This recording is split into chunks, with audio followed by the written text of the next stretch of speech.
Hey, how's it going? My name is Fred, and in this video, what I want to do is I'm going to talk about my first recommendations when you're starting out with a budget. So with that being said, before we get started, I'd appreciate if you can go ahead and hit the subscribe button, so that way we can go ahead and keep on top of what we have coming out. So that way you're up to date on whatever I'm talking about for that time. For the year 2022, I have made it a point that I'm going to go ahead and bring out at least one video per week. So that way we can touch on different topics relating to budgeting and finance and credit. Okay, so with that being said, this video, like I said, go ahead and subscribe. Hit that like button if the information that we provide is going to go ahead and be beneficial for you, and share this information with anybody you feel might be able to benefit from that. So with that being said, let's go ahead and get into what we're going to talk about. I'll be looking off to the side because I have another camera on this side as well, so you may see me looking over here. I'm just trying to give eye contact to all of you guys, okay? So the first thing that I'm going to talk about when creating a budget is we want to go ahead and try to gather some data, right? Give me 1 second. And this data, what it's going to do is going to go ahead and we're going to take a 3-month point of time so that we can kind of see the spending trends that you guys have been dealing with, okay?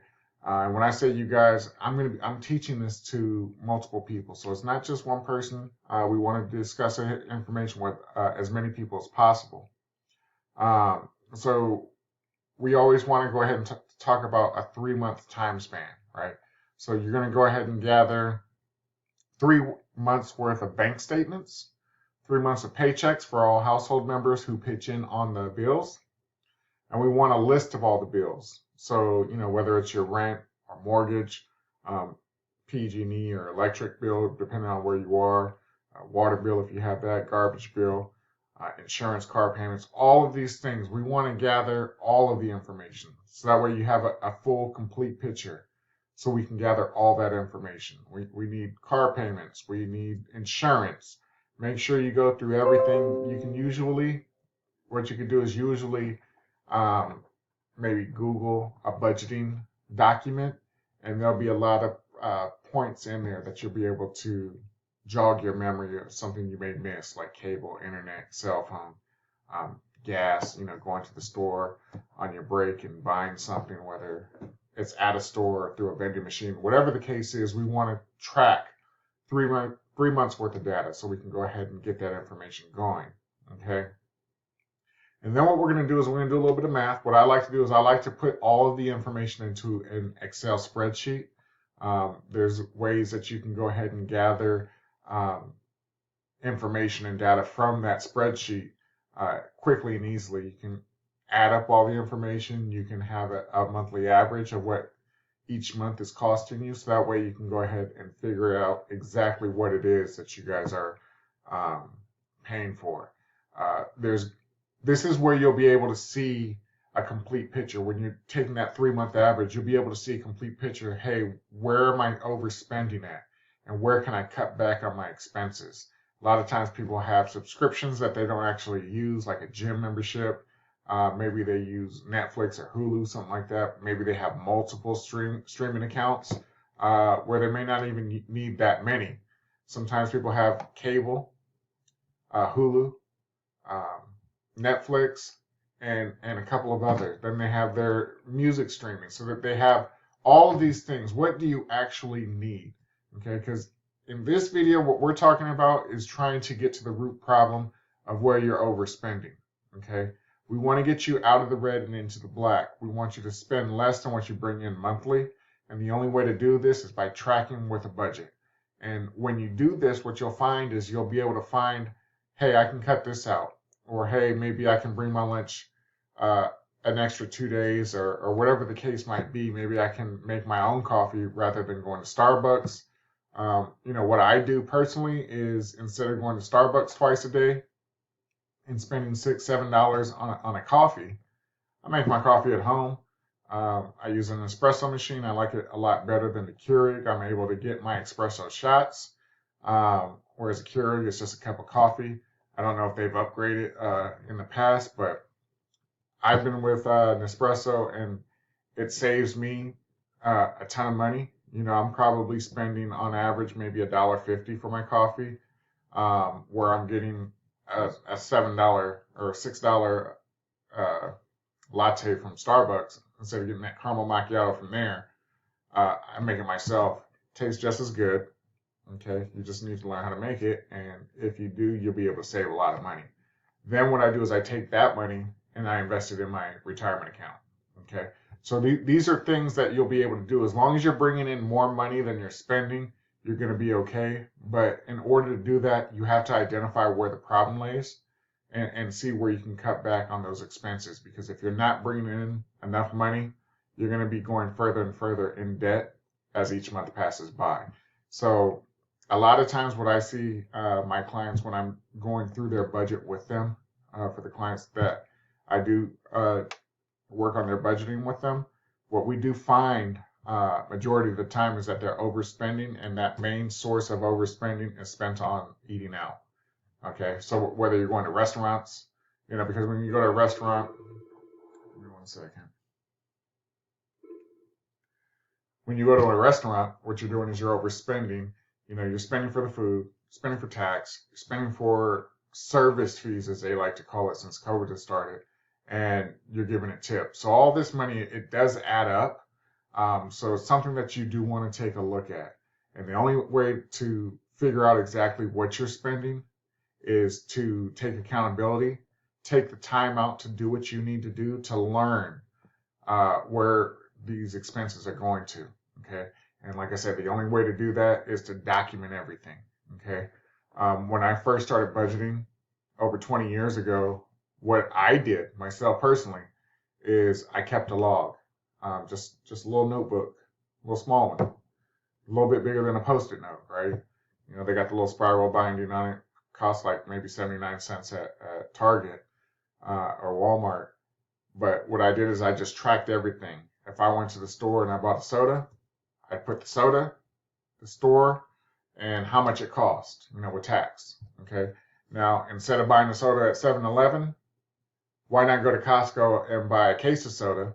You might spend $7 for the case, $7, $8 for a case of 24, and now instead of spending, $1.59 for one soda, you got a case of 24 for about $8. So there's different ways of saving. You just have to figure out your rhythm and exactly what you're doing, what's going to help you and your family. Because every family is different. Everybody's spending habits are different. And the only way to figure out exactly what your spending habit is to document it, research it, and figure out a way to improve upon it. Okay. So by improving upon what you have going on, by documenting and actually seeing, because sometimes you need to see it with your eyes to see, oh man, I didn't need to spend that money, or I could have done this different. Sometimes people go to Subway to get a sandwich, but they can make that same sandwich at home for a whole lot less.